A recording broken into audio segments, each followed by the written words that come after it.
This is Lauren. This is Trey. And this is the Partnership Podcast. This week we're talking fancy blowjobs. Have you ever seen an exotic car like a Ferrari or a Lamborghini Diablo? Now imagine blowing it. I'm on the fast track to losing my intro privileges. Enjoy! What do you want to talk about? So what's going on? You want to update the audience on grapefruit blowjobs? Oh my God. When am I going to get my grapefruit blowjob? And first, let's tease it out. Baby, what are you working on in your profession? So sometimes, y'all, companies that sell fun toys and accoutrements will reach out to me and ask if I can do some educational collaborations with them. Paid collaborations, which is such a gift. Because it is work, let me tell you. It is work. So, what Trey was referencing is that a company, and this post is going to come out, I think on the 24th of March, 2025. So, if you are listening to this in advance, or if you are listening to this many years from now and you want to go find it, I'm sure it's on my social media. sex_ed_4_you on Instagram. And yeah, so I guess in Girls Trip, Tiffany Haddish's character is explaining to Jada Pinkett Smith's character and Queen Latifah about this thing called grapefruiting, which I didn't add this to the video because there's only 3 minutes to say all of this. I guess there's a rumor that Will introduced it to Jada. And so that's how this made its way into the film, which doesn't surprise me. I'm going to say that that is how it found its way into the film. But this thing, grapefruiting, was originally developed and made kind of like public by this woman, Auntie Angel, who is a sex educator of her own right, based in the South, and a woman of color who's been educating on bringing food into the bedroom and doing fun things with it forever. Like, her YouTube videos are like OG.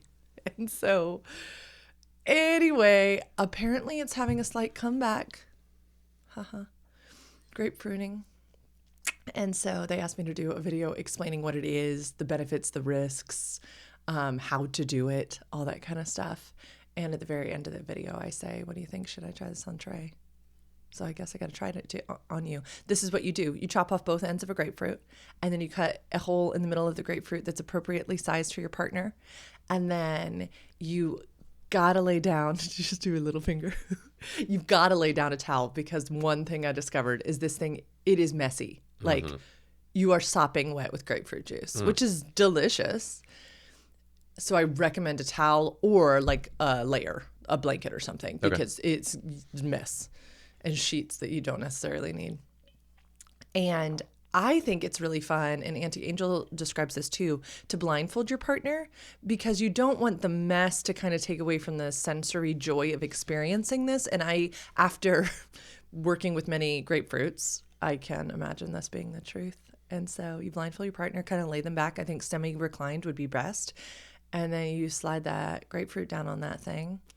And you can either give a hand job with it, right? Almost like you would a fleshlight. Or you could combine some mouth and grapefruiting. And when Auntie Angel does it, maybe you can put the clip in. There's a moment where afterwards she does this tongue trick where she makes the saliva like go in spirals and all this stuff at the end. She's amazing. She's an amazing woman and teacher. Woman loves her husband. Woman loves to give great sex, great head. Anyway, benefits are it's delicious. It's really, I can't wait for you to experience it. Check back next week. I'm wondering if it would be a really neat sensation, because it's squishy. It's like ridged. I think it would be lovely. It smells great. Tastes great. I think it's going to feel great. The sound is really amazing. The sound is like gushy, which is why I think the blindfold is the magic piece, because I think you need some form of sensory deprivation because all of the rest is too much. Like, it's so great. Anyway, I think we should try it. The one risk that I made very aware is that A, you should find out if any of the parties have a citrus allergy. You should not just like spring this on someone because that could be really bad. And number 2, you should not go putting, if you're doing this on a penis and you have a partner with a vagina, you shouldn't go putting an unwashed, covered in grapefruit juice penis in a vagina. That's not going to go down well because of the acidity, and our vaginas are like naturally balanced with a pH level, and that's going to send the acidity like through the roof. Have you ever gotten like a lemon juice in like an open cut? Yeah. So even I had one of our baby kitties scratch me the other day, and I had the most microscopic cut on my hand while I was doing all this grapefruiting and stinging like a motherfucker. Okay, so the grapefruit juice lit it up, the sting. See, I'm worried about getting grapefruit juice in my pee hole, but not to the point where it's like, oh no, I want the grapefruit blowjob. Wait, have we told the I'm audience? married also. Wait, have we told the So audience? all like, you don't, when you put a ring on it, you don't throw the opportunity for blowjobs back. What, like married people don't get blowjobs? That is the line. That's what I'm inferencing. That is, yeah, where once you get married, blowjobs. Is that your experience? In my first marriage, or which one? In your recent experience, do you know more blowjobs for Trey? Well, it's not no more blowjobs. It's just a lot less. Oh, really? It's a lot less blowjobs. Oh, really? Yeah. This has never been mentioned. Tell me more.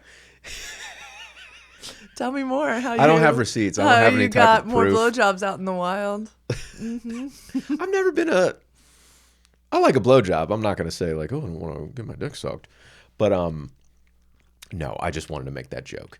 You kiss my penis regularly. I don't know if you've noticed, but I'm not competitive at all. But when you were saying that, everything in my body was like, oh, I'll give you a blowjob. Okay. Don't you even question and also my brutal honesty when you're like blowing me. I just want to fuck you too. That's what I wanted you to share with the gentle audience. Yes, is that most of the time when I am administering amazing oral on my amazing partner, true. She's really good at sucking dick. I get told, okay, baby, I need to fuck you. Yeah, that's true. No, it was more of a joke than anything. I was like, oh no, are you over here tallying the amount of months? No. There's no tally. I was like, oh no, we stumbled into something. No pussy bratting either. Okay, I've got actually a legit question. Yeah. If a man, please put your sex educator. My cap. Thank you. If a man wants more blowjobs, what's a healthy way to go about doing so? And I'd like to chime in on this as a penis owner as well. I love this question. I recommend this not be something you share in the midst of sex, right after sex, in the midst of a stressful moment. If you are finding it difficult to talk about something like this, then most often you are having a difficulty talking about lots of other things. So I recommend talking about the lots of other things first too. I love getting yourself an intimacy card deck. I will put the link in the captions. Our sex is not everything. It's just a part of everything. And so starting to develop routines and rituals of communication are going to be your friend here. Just springing something on a partner that they're not doing well is going to hurt anybody anywhere. So what I love to do is encourage set apart times where you're talking about your love life, your romance, your sex, because chances are if there's something that you want more of, there's something your partner wants more of too. And I am sure for the good people with penises out there, they would love for their partner to share that. too. So I would lead in with something like, once you've already had a great conversation, you are connected, you're having fun. Hey, could we talk about our sex that we're having these days? Is there anything I could do better for you? Anything that you would love more of? How do you feel like your orgasms are? How do you feel like your pleasure is these days? Is there anything I could do to enhance your sex life? Start with that. Maybe they say yes. Maybe they say no. But is there something you want? Okay. Then what I would lead with, instead of I want more blowjobs, I would lead with, you know what one of my favorite things that you do is? Then I would talk about the incredible blowjobs that you've gotten, or the good blowjobs that you've gotten. Maybe they're not incredible, and that's okay. Work with a sex educator. Talk about what it has meant to you, the reason why you've enjoyed them in the past, why you would like more of them, not just there's this thing that you're not doing. The why behind it is so interesting and motivational. We've shared on this podcast when Trey wanted me to bring my keys and wallet in from the car. And doing that is not something that I value. And we went back and forth for weeks. He was finally like, babe, I don't feel important. Like, this is not okay. Why are you not doing this? And I was like, oh, hold up. What's the why behind it? And you said, oh my goodness, that protecting and providing for you is one of my chief values, top priorities in the world. And if your car was to get stolen, your wallet was to get taken, you wouldn't have access immediately to the things that you most need. And that is constantly in the back of my mind. And I want you to be safe and have a mode of transportation at all times. And I was like, oh, okay, well, that's beautiful and sweet. And I can bring my keys and wallet in for you, not for me, for you. I can do that as a gift for you. Because the why is so beautiful to me. I never want to get in the way of that why if it's something little like that I can do. So sharing the why is really beautiful. Then making sure that you're emphasizing that no one's doing anything wrong, that this is not a lack, this is a desire for, and we all get to desire things. We all get to want. We all get to want more. It's good to want. Then if you hear a pushback of a you always want or you blah, blah, blah, these are signs that you possibly should work with a professional. It's okay. These are the things I work with all the time, the difficulty of saying these things. There's nothing wrong with anyone. This is like bringing in a coach to help with your golf swing. It doesn't mean that you are a bad human because you could use a few tools. Sexual communication is so incredibly vulnerable and risky because women are conditioned to fear sex and men are conditioned to fear failing sex. And we have so many sexual scripts in our bodies that deserve to be looked at and attuned to. And it's okay. It's okay. But I liked the simplicity of this question, but it doesn't have a simple answer. And oftentimes the reason we're not having these conversations is because there's some far more important conversations that actually should be had first. Long answer to your incredible question. I'd love to hear your feedback though. Fuck yeah. First, baby. Fuck yeah. Okay. That was beautiful. It was really fun to watch your face. Thank you. My first thoughts to what you don't do. Mm-hmm. And it's don't pussy brat. How I phrased that joke, which was clearly a joke. You're like, let me make sure. You don't do this, or I don't get this enough, or it's like, oh, why don't you do this? If you phrase it like that, I'm just speaking to the guys out there, fellas, don't fucking do that, okay? If you want more blowjobs, I thought it was beautiful what you said, like piggybacking what you said, like, honey, oh my God.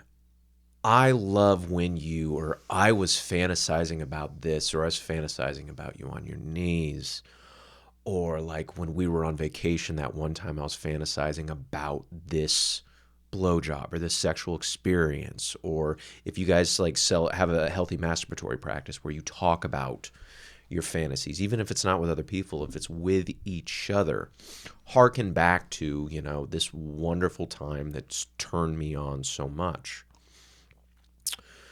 The space for horniness. Are you providing your partner as a man, and I'm just talking about heteros. I'm not talking about my gay brothers right now. Are you providing your lady the space to be turned on by these things? Does she have the space for that in her day? Oh, okay. This is a hard question. Is she turned on by you still? Are you taking care of yourself?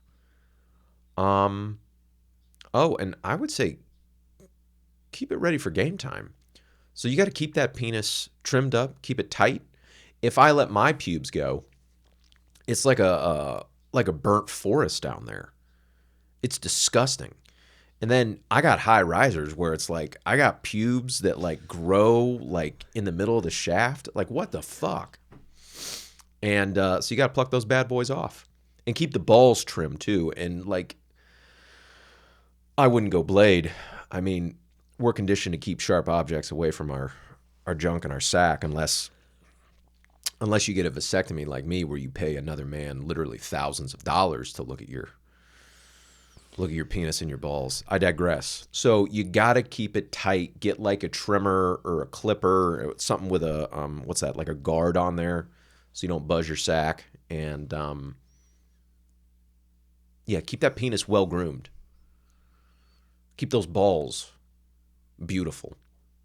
And so that's another thing that you can do. I'd say the biggest one is to have those conversations. Honey, but you, applause. Mm-hmm. Applause. What would you do to get your pussy licked more often? Wait, can I respond to that? Is a great question. Yeah. I want to answer that question. I don't have to do it in the shower.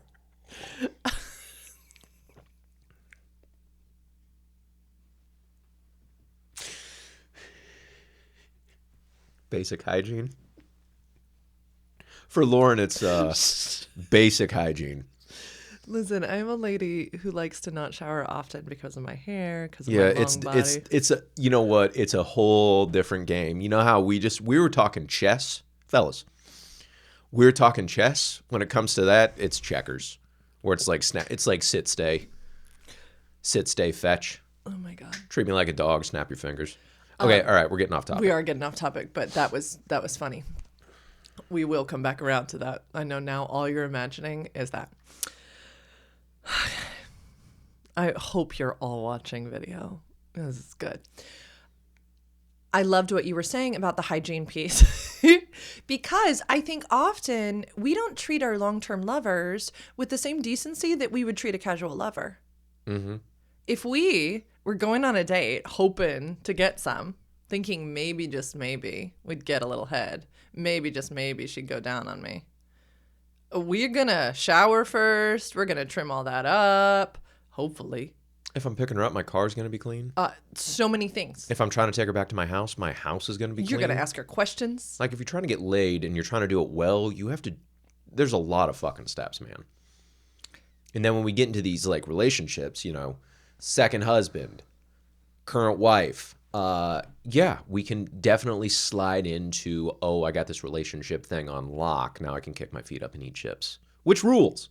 Don't get me wrong. That fucking rules. But you still have to date your person. Mm-hmm. Even in long-term relationships. Yeah. Again, the security and the comfortability that come with long-term relationships are beautiful. And I don't want people to think that I'm out here advocating for nervousness and anxiety and a perpetual state of having to work to keep the other. I'm not saying that. What I am saying is... It's hot in spurts, but that's not sustainable. That's not cool. What I am saying is that our brains are our biggest sex organs. And so pretending and remembering that the things that turned us on in the beginning are probably still the same things that are going to turn us on now is a superpower.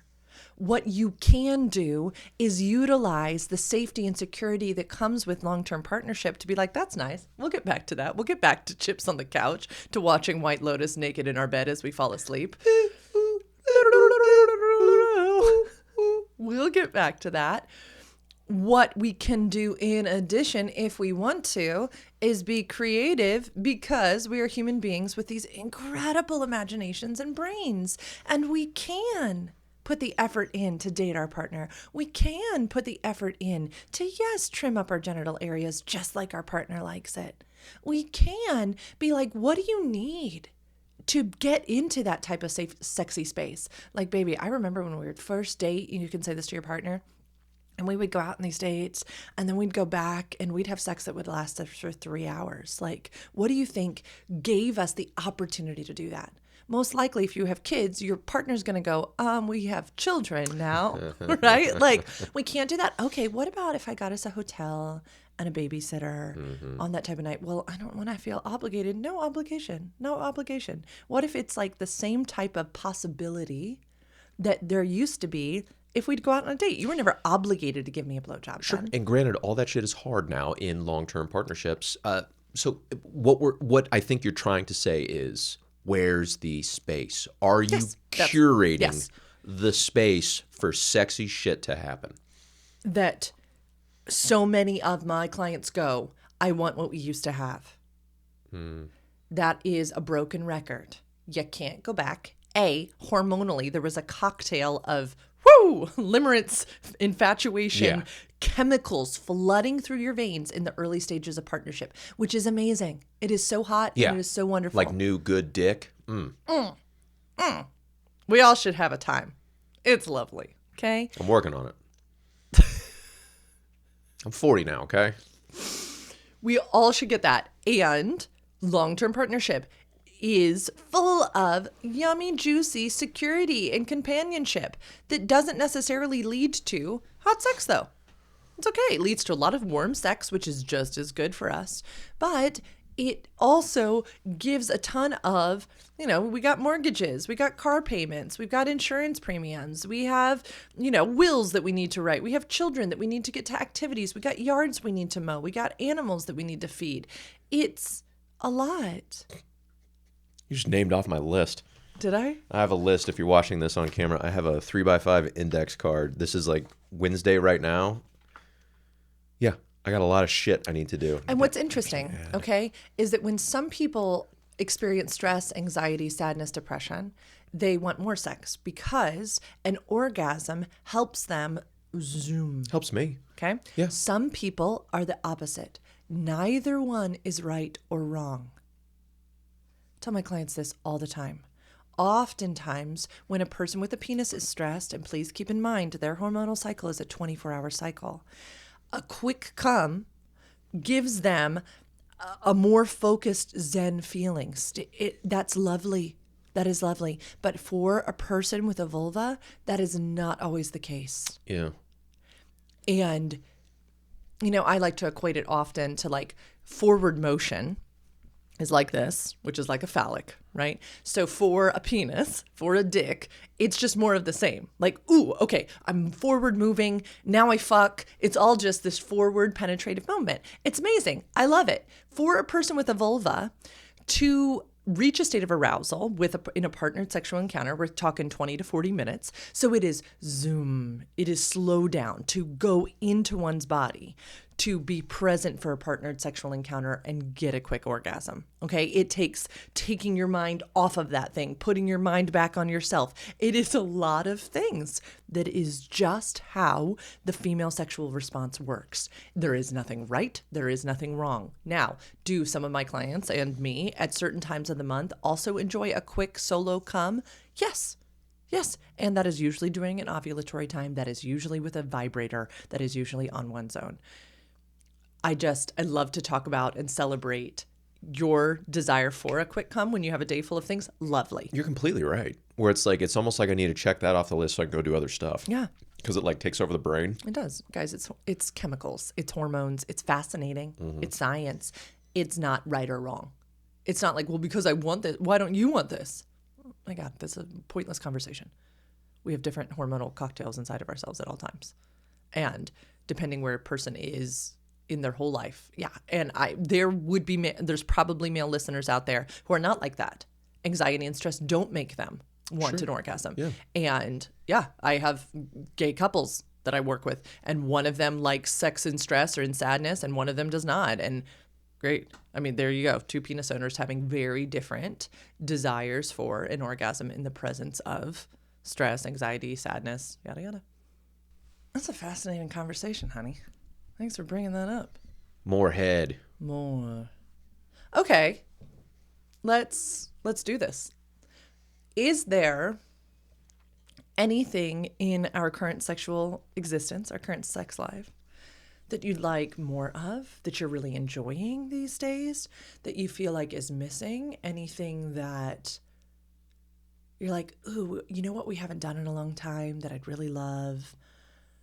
Yeah. No. I mean, yes, but like, okay. Where, yeah, I want to have an orgasm today, so I bend you over in front of the mirror and I fuck you and I come and stuff like that. Cool. And I just be taking.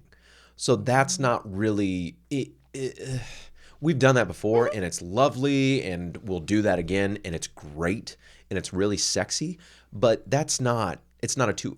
What am I trying to say? No. Because I know you're busy. I know like you don't want come inside of you while you're trying to work. It's not. I like prioritizing your orgasm.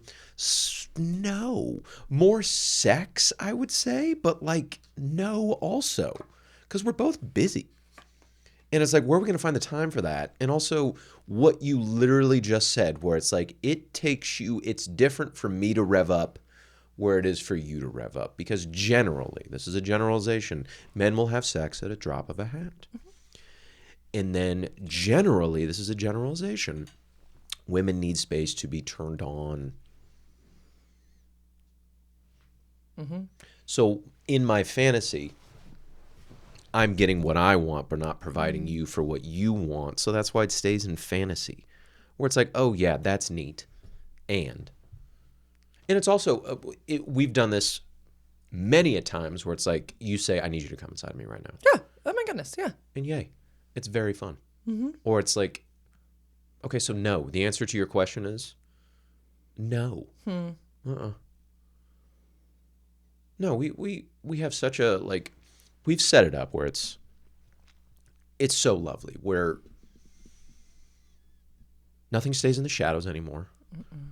We've really filtered out the shame of, like, desiring other people. We celebrate it within fantasy, within our partnership. We both have healthy masturbatory practices that are celebrated. We both ask for what we want when it comes to sex. We both know each other's kinks pretty well. I know that if I want really good, hot sex with you, that I curate a space. Ooh, can we talk about that? That's fascinating what you just said. Is that when it's something you want, you take on the majority of the responsibility to create an atmosphere in which it can happen. You do not put that burden on me, which is so, so delicious. I don't know if we ever have really talked about this, is that for me as your sexual partner, I get invited into this incredible experience. It's like, yes, you want sex with me, and I feel like a queen who has been invited into this incredible play party. And can I say this? If I want a quick fuck, I have the space. You provide me the space to ask for it. Yeah. And then what we can do is negotiate. Yes. And then also what you can say is no, and you know that it's not going to devastate me as a partner. Yes. Same two-way street. We're at night. Your tingle time is the evening, and I like to go to bed at 10. I'm 40. Or 9 o'clock. Don't share my diary on here. So it's a two-way street. Uh-huh. No, there are often times that I crawl on top of you. Not very often. And not very often, though. Not very often, but where, yeah, I can tell from the moment I crawl on top of my sleepy husband when I come in from whatever I was doing. And yeah, I get like gentle back rubs or like a kiss. And you just lay there. Then I'm like, oh, yeah, this is not happening tonight. You get a stiff arm? You get an NFL stiff arm? Or like you just stay over there? No stiff arming. It's just like cuddle energy. Like I'm going to sleep now energy. And I know the signs. Sometimes she'll kind of like, I know the signs. And it's I have to check in with self. Yeah.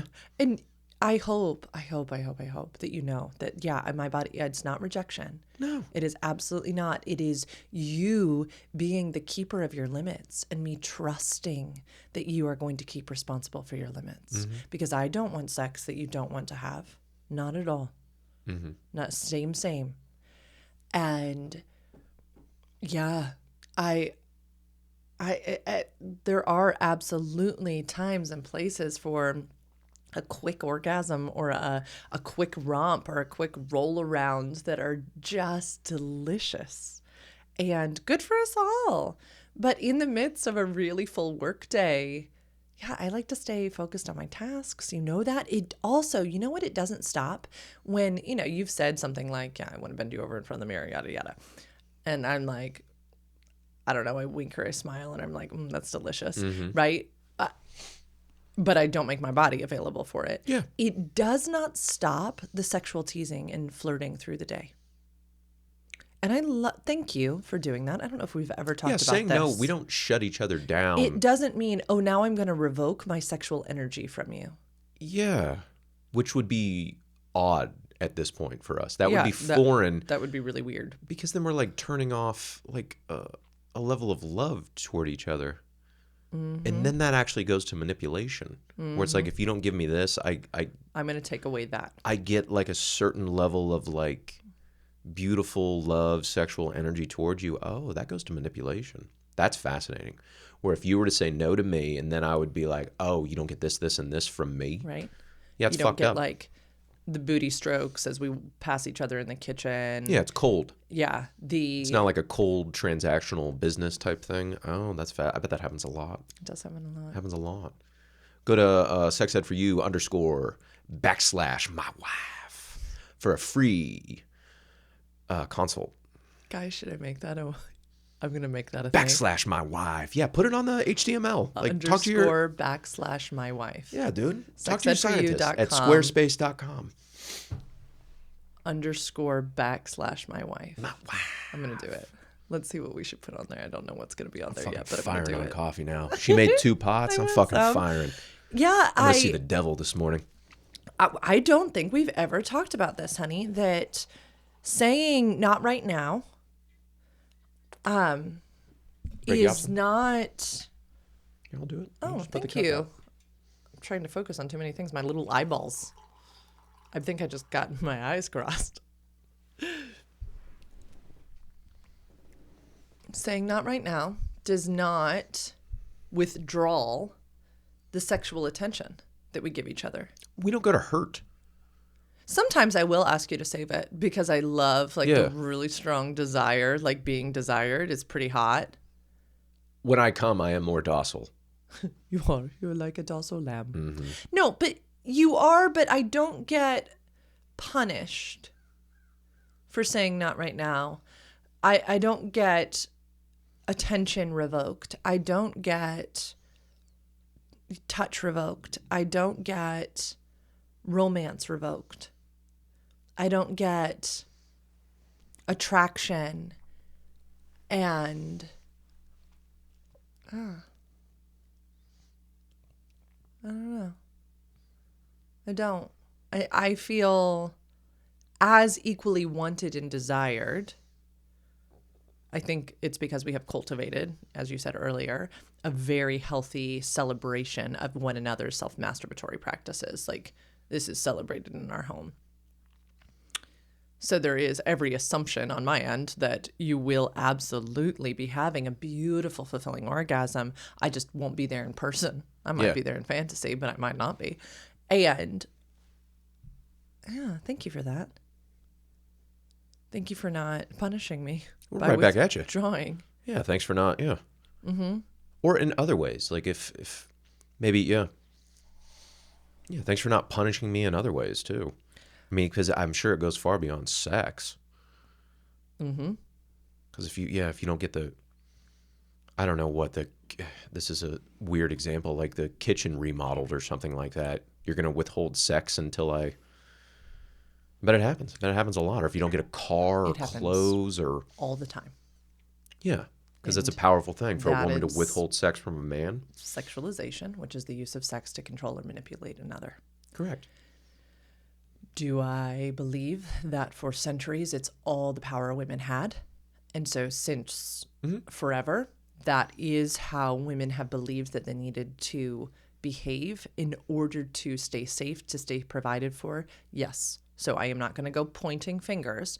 I'm just going to say that we better call it what it is, and that is the use of sex to control or manipulate another. And we need to take a hard look at how we are doing relationship if we are using sex like that, because that is not good. And that is not good for the children in our lives. That is not good for the others who are witnessing. It is not a healthy, ethical practice. And I would love to work with you if you are using sex to control or manipulate your partner. Because there are other ways, there are better ways. There are ways where sex can be about shared pleasure. There are ways where sex can be about desire and want and mutual adoration of one another's bodies, not as a use and a tool to control or manipulate your partner. Where do most people learn from? Childhood? Watching their own parents. Yeah. Watching movies. Watching friends' parents. Watching social scripts, but most often their own parental units, because parents are a child's first sex educators or caregivers, primary caregivers. Sure. In my work, our first thing that we do is a personal sexual timeline, and you better believe I ask all about what was going on in their family of origin and what they saw with their parents, because it's wild.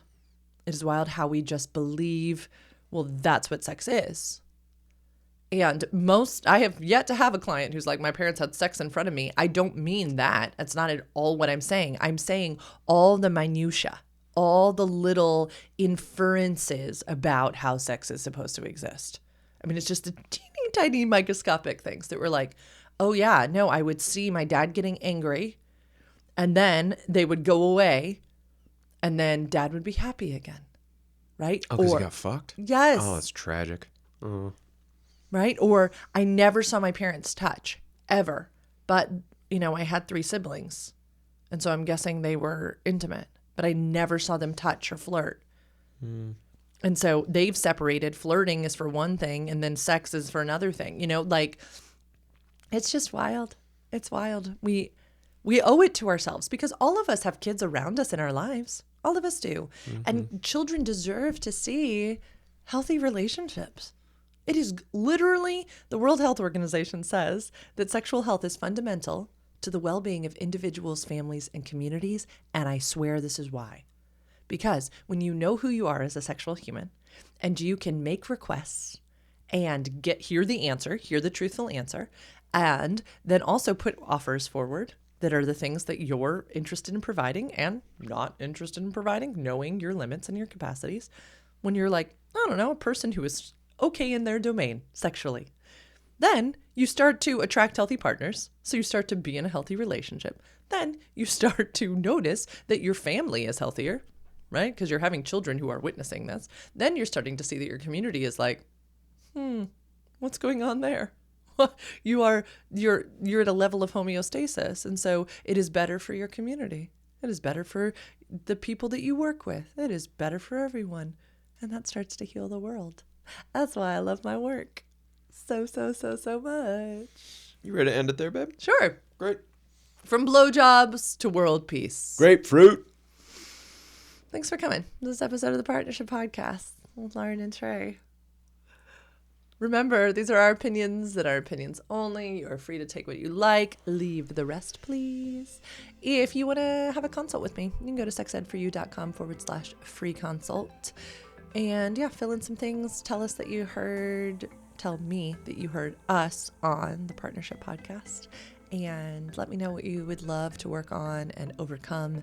And I will either confirm or deny your request. Yeah. If I deny your request, I will link you to a colleague of mine who'd be a better fit for you. So literally ask away. And I would love to sit with you for 15 minutes on Zoom or on the phone and hear about what's going on in your life, tell you how I work with my clients, talk about money, because I think it's only awkward if we don't talk about it, and then share with you next steps. Thanks for coming. And yeah, go get a grapefruit. Talk to y'all later. Bye-bye.